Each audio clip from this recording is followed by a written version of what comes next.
Hey guys what's up, कैसे हैं आप लोग। आज हम लोग जीएसटी के एक छोटे से चैप्टर की रिवीजन करेंगे और आप लोग मेरा पूरा पूरा साथ देंगे। अगर आप लोग ये चार्ट्स भी चाहते हैं, जिन चार्ट से मैं आपको बढ़िया तरीके से यहाँ पे रिवीजन कराने वाला हूँ, तो ये चार्ट्स आपको मिल सकते हैं। इसका लिंक जो है मैं आप लोगों के साथ शेयर कर दूंगा। कहाँ पे? आपके लिए कमेंट बॉक्स में। और जो बच्चे हमारी ऐप में हैं उनको उनके कोर्स के अंदर ही इस चार्ट का लिंक जो है वो मिल जाएगा, तो आप लोग जो है आसानी से इसको डाउनलोड भी कर सकते हैं।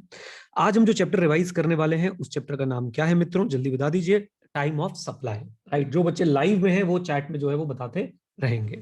Time of supply. तो सबसे पहले देखिए हमारे पास टाइम ऑफ सप्लाई की इंपॉर्टेंस क्या है। जब भी कोई हम लोग सप्लाई करते हैं उसके अंदर बहुत सारे डिफरेंट डिफरेंट जो है एलिमेंट्स हो सकते हैं, जैसे कि पेमेंट है, इनवॉइस है, कंप्लीशन ऑफ सर्विस है, या फिर रिमूवल ऑफ गुड्स है, डिस्पैच ऑफ गुड्स है, बहुत सारी चीजें हो सकती हैं। तो टाइम ऑफ सप्लाई बेसिकली हमारी मदद करता है ये जानने में कि भाई एक्चुअली में जीएसटी पेमेंट की लाइबिलिटी जो है वो आएगी कब। So TOS answers when GST is payable. Okay. TOS indicate point in time when the liability to pay tax arise. तो liability तो arise हो जाती है, लेकिन पेमेंट हम लोग कैसे करते हैं? पेमेंट हम लोग करते हैं जो भी जीएसटी में रूल्स दे रखे होते हैं ड्यू डेट ऑफ पेमेंट की, उसके हिसाब से। फॉर एग्जांपल लाइबिलिटी जो है वो अराइज हो सकती है कब? लाइबिलिटी जो है वो अराइज हो सकती है आपकी लेट अस से 15 मई को, लेकिन आप 15 मई को से पे नहीं करेंगे। आप पेमेंट कब करेंगे? जब आपकी मई की 3B जानी होगी, तब जाके जो है आप पेमेंट करेंगे। एक बार फिर से, अगर कुछ बच्चों को आवाज नहीं आ रही है तो उनके लिए मैंने एक सोल्यूशन निकाला तो था। वो सोल्यूशन क्या था? ये है वो सोल्यूशन, प्लीज इसको फॉलो कीजिए और देख लीजिए। आइए चलिए। सो गाइज, हमारे पास टाइम ऑफ सप्लाई के बारे में मैंने आपको बेसिक बात बता दी है। Liability to pay tax arise at the time of supply, the same can be paid to the government by the due date prescribed with reference to the set time of supply. Okay, आगे मैंने example भी दे रखा है जो कि हमने ICI के study material से लिया है। टाइम ऑफ सप्लाई गुड्स के लिए सेक्शन 12 में गिवन है और सर्विसेज के लिए सेक्शन 13 में गिवन है। कोई बच्चा मुझे चैट बॉक्स में बताएगा कि ये 12 और 13 जो सेक्शन है ये कौन सी एक्ट के हैं? जल्दी से मुझे चैट बॉक्स में बता दीजिए। कम on everyone in the chat box. Very good, CGST act के हैं, लेकिन याद रखिएगा यही सेक्शन 12 और 13 एप्लीकेबल करा दिए गए हैं। कहां पे? आईजीएसटी एक्ट में भी ये एप्लीकेबल करा दिए गए हैं। आइए जी, तो सेक्शन 12 को पढ़ने की कोशिश करते हैं। सेक्शन 12 सब सेक्शन 1 क्या बोलता है? ये कहता है जी लाइबिलिटी टू पे टैक्स आपके एज पर टीओएस निकलेगी, यानी कि कोई भी एसएससी जो है टाइम ऑफ सप्लाई को चैलेंज नहीं कर सकता है। तो सिंपली ये बोलता है कि 12 सब सेक्शन 1 ये बोलता है कि गुड्स के केस में जो आपकी लाइबिलिटी टू पे टैक्स होगी वो as per the time of supply निकलेगी, और time of supply as per section 12 निकलेगी। देन सबसेक्शन 2 की अगर मैं बात करता हूं, 12 सबसेक्शन 2 की, तो फॉरवर्ड चार्ज में गुड्स के केस में कैसे टाइम ऑफ सप्लाई निकालते हैं इस पे बात करते हैं। तो हमें क्या बोला गया? हमें बोला गया एक्चुअल डेट ऑफ इनवॉइस और last date of invoice whichever is earlier. हाँ जी, whichever is earlier. Come on, actual date of invoice और last date of invoice whichever is earlier. Come on come on come on, बोल दो बेटा। So एक बात आपने देखनी है, tax is not payable at the time of receipt of advance of supply of goods. Goods के case में जो है, आपके लिए गुड्स के केस में पर्टिकुलरली आप लोगों को जो है पेमेंट से रिलेटेड कोई टैक्स जो है पे नहीं करना होता है, ये बात आप याद रखिएगा। अच्छा, देन इनवॉइस के बारे में मैंने सोचा बेसिक डिस्कशन तो कर ही लेते हैं। तो इनवॉइस कब इशू करना होता है गुड्स के केस में? हम देखते हैं मूवमेंट है या नहीं है। अगर मूवमेंट है तो हम लोग क्या करते हैं, डेट ऑफ रिमूवल पे जो है इनवॉइस हमें इशू कर देना चाहिए। अगर मूवमेंट नहीं है तो हम लोग क्या करते हैं, अगर मूवमेंट नहीं है तो हम क्या करते हैं, डिलीवरी के टाइम पे जो है हमें इनवॉइस इशू कर देना चाहिए। अब मूवमेंट हम क्या बोलते हैं? मूवमेंट है तो रिमूवल पे इशू करना है। रिमूवल की डेट कौन सी होती है? डिस्पैच और कलेक्शन। कम ऑन, डिस्पैच और कलेक्शन। या तो कस्टमर कलेक्ट करवा ले या फिर सर जो है हम लोग डिस्पैच करा दे। दोनों ही किसकी डेफिनेशन में कवर्ड है? रिमूवल की डेफिनेशन में कवर्ड है। एक बार फिर बोल देता हूं, section 31 deals with issue of invoice. तो गुड्स में हम लोग देखते हैं मूवमेंट है या नहीं है। अगर मूवमेंट है तो हम देखते हैं रिमूवल, अगर मूवमेंट नहीं है तो हम देखते हैं डिलीवरी। रिमूवल क्या होती है? डिस्पैच और कलेक्शन एज द केस में बी। हाँ जी, डिस्पैच और कलेक्शन एज द केस में बी। देन गाइस हमारे पास आता है continuous supply of goods. Continuous supply of goods के केस में इनवॉइस कब इशू करना होता है? मेरे साथ साथ जरा रहिएगा, बहुत इंपॉर्टेंट है। कॉन्टिन्यूस सप्लाई ऑफ गुड्स के केस में इनवॉइस इशू करना होता है स्टेटमेंट और payment whichever is earlier. यहाँ पे सक्सेसिव स्टेटमेंट्स होती हैं और सक्सेसिव पेमेंट होती है। सो स्टेटमेंट और payment whichever is earlier के हिसाब से आपको जो है इनवॉइस इशू करना होता है। कॉन्टिन्यूस सप्लाई ऑफ गुड्स क्या होता है? जस्ट एक शॉर्ट ओवरव्यू दे देता हूं। Supply of goods provided or agreed to be provided continuously or on recurrent basis under a contract for which the supplier invoices the recipient on a regular or periodic basis. खास बात क्या है कि यहाँ पे कोई मंथ्स वंस की आपको बात नहीं बताइए कि 3 महीने का मिनिमम होना चाहिए। वो सर्विस के अंदर है। कम ऑन गाइस, वो किसके अंदर है? जल्दी बताइए। वो सर्विस के अंदर है। ये बात जो है आपने ध्यान रखनी है। ओके सो एक बार फिर से, कॉन्टिन्यूस सप्लाई ऑफ गुड्स क्या है? सप्लाई ऑफ गुड्स प्रोवाइडेड और agreed to be provided continuously और on recurrent basis under a contract. यहाँ पे सप्लायर जो है रेगुलर और पीरियोडिक बेसिस पे आपको क्या करता है? इनवॉइस करता है। गैस का एग्जांपल आप लोग यहाँ पे जो है वो ले सकते हैं, हमने क्लास में भी लिया था।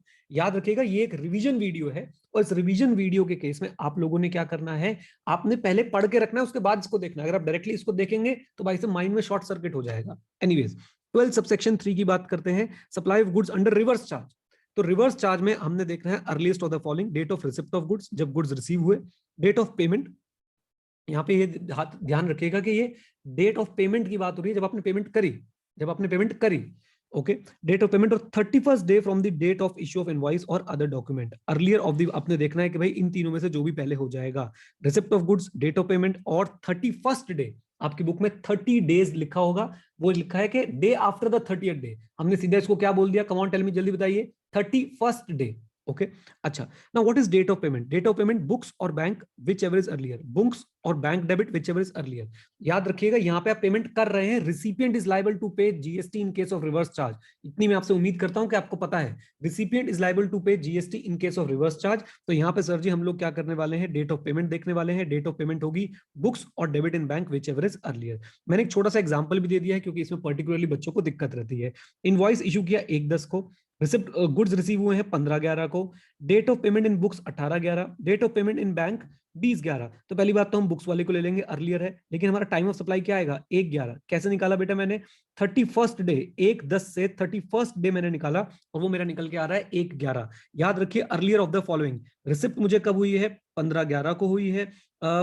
डेट ऑफ पेमेंट क्या है? 18/11 है, 18/11 तय हो गई और 15/11 तय हो गई। अब 31st डे जब मैंने निकाला तो वो आ रहा था 1/11, तो which ever is earlier that is 1/11।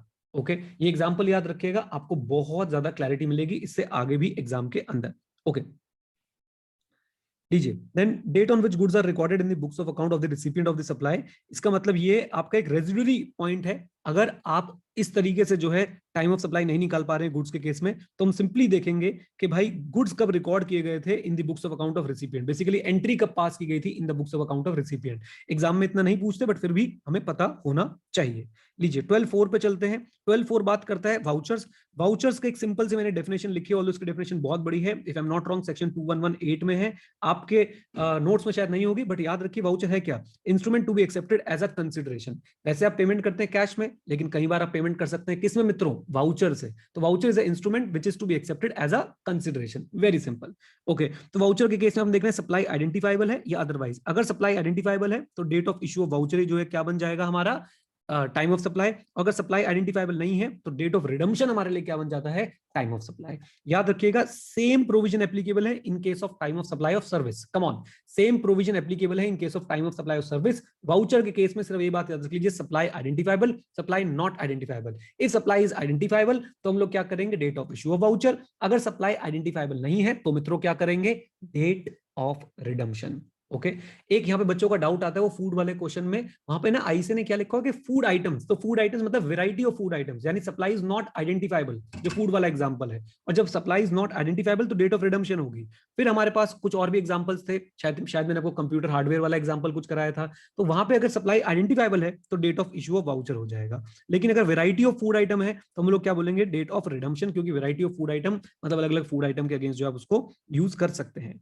Then subsection 5 residuary case, ये वो केस है सर जहां जिसका कोई नहीं है उसका सबसेक्शन 5 है। सर्विसेज के केस में भी सेम है। अच्छा तो हम इसमें क्या कर सकते हैं? हमारे पास दो ऑप्शन है। Number 1, date on which return is to be filed and date on which tax is paid, not पड़ी, दिस इज पेड।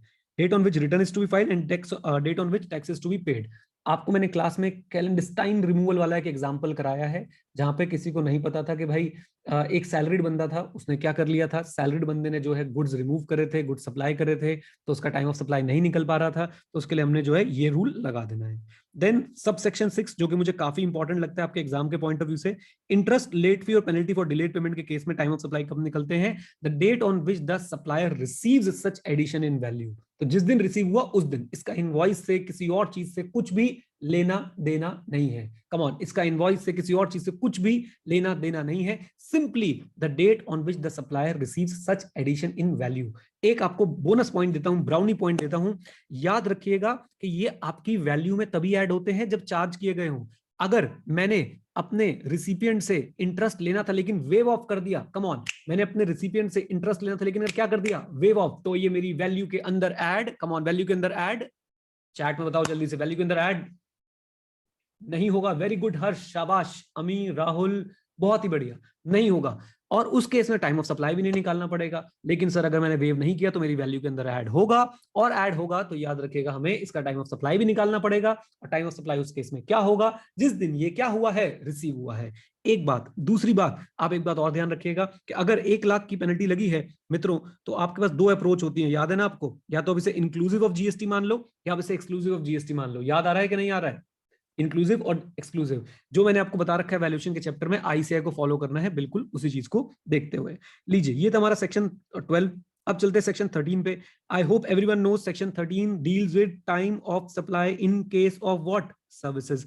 4, 5, 6 हम पढ़ेंगे नहीं सर, 4, 5, 6 क्यों नहीं पढ़ेंगे, डिट्टो सेम है गुड्स वाला, डिट्टो सेम है गुड्स वाला। ओके, जैसे कि 4 में हमारे पास क्या आएगा, पहले निपटा देते हैं। 4 में हमारे पास क्या आएगा, वाउचर।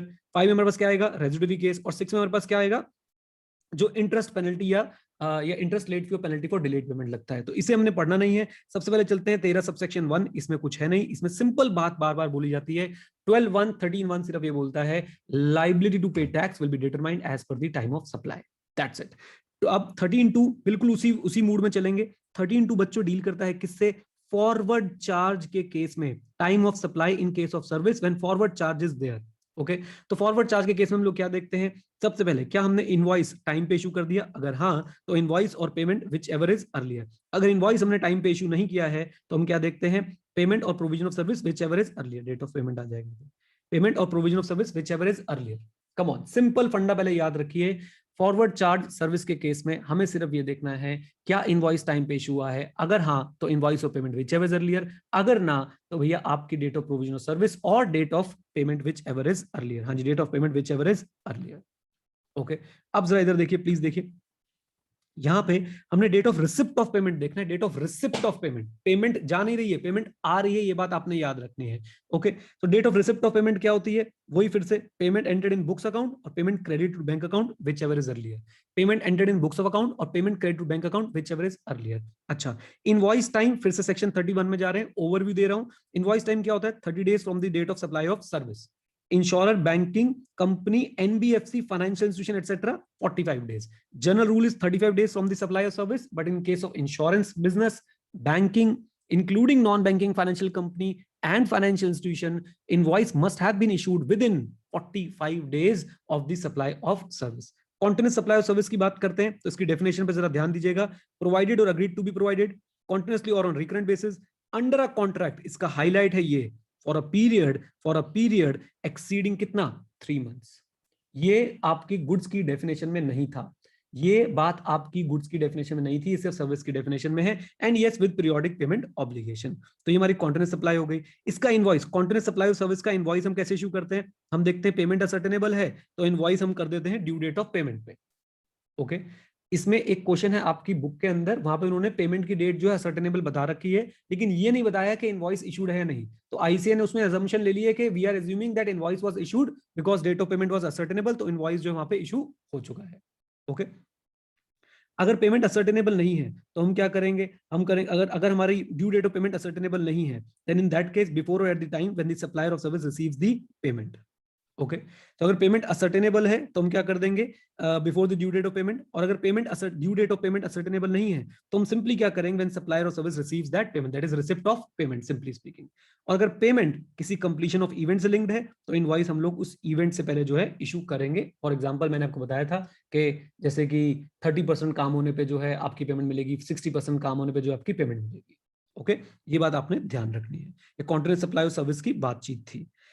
अच्छा जी, देन इसमें एक खास बात, अगर एडवांस मिला है अप टू ₹1,000 तो आपके ऑप्शन है, आप उसे जो है क्या कर सकते हैं, आप उसका time of supply, date of invoice भी ले सकते हैं जब आप उस एक्सेस के लिए इनवॉइस इशू करेंगे। जनरल रूल क्या बोलता है, सर्विस के केस में पेमेंट आ गई, टाइम ऑफ सप्लाई आ गया, लेकिन अगर एडवांस मिला है अप टू ₹1,000 तो वहां पे आपका ऑप्शन है, आप उस पेमेंट को भी टाइम ऑफ सप्लाई मान सकते हैं, या फिर आप जब उस पेमेंट के अगेंस्ट इनवॉइस इशू करेंगे आप उसे भी टाइम ऑफ सप्लाई मान सकते हैं। एयरटेल का एग्जांपल उम्मीद करता हूं आपको याद होगा। ओके, अच्छा जी, then subsection 3 guys, very important, mark कीजिए इसको, मोस्ट इंपॉर्टेंट मार्क कीजिए, बल्कि आपके एग्जाम के पॉइंट ऑफ व्यू से, क्योंकि मुझे लगता है कि भाई ये आपसे जो है पूछ लेंगे भयंकर तरीके से। कौन सा सबसेक्शन? Subsection number 3। सबसेक्शन 3 बेटा किससे डील करता है? रिवर्स चार्ज से डील करता है, तो प्लीज इसको इंपॉर्टेंट मार्क कर लीजिएगा। अच्छा, रिवर्स चार्ज में बस आपने कुछ बातें ध्यान रखनी है। अगर मैं गुड्स वाले से कंपेयर करूं, गुड्स में क्या था? Receipt of good, date of payment और 31st day. Receipt of payment, date of receipt of goods, date of payment और 31st डे। लेकिन यहां पे क्या है? रिसिप्ट ऑफ गुड्स तो है नहीं, तो इसलिए सिर्फ डेट ऑफ पेमेंट और 61st day. Date of payment और 61st डे, इसको आप ऐसे ही याद रखिएगा। गुड्स के केस में क्या था? कम ऑन एवरीवन, गुड्स के केस में receipt of goods, date of payment, 31st day. Service के केस में गुड्स का तो केस ही नहीं उठता, तो simply date of payment and 61st day. 61st day, 61st day हम लोग कहां से देखते थे? कम ऑन टेल मी, जल्दी बताओ मुझे चैट बॉक्स में। 61st डे कहां से देखोगे? जल्दी बताओ मुझे चैट बॉक्स में।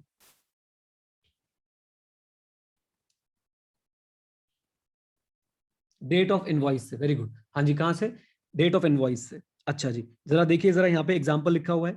डेट ऑफ पेमेंट है 10 अगस्त, डेट ऑफ इनवॉइस है 1 जून, 61st डे आ रहा है 1 अगस्त को। तो हम क्या करेंगे? 61st डे और date of payment whichever is earlier, तो हमारा टाइम ऑफ सप्लाई क्या हो जाएगा? 1 अगस्त।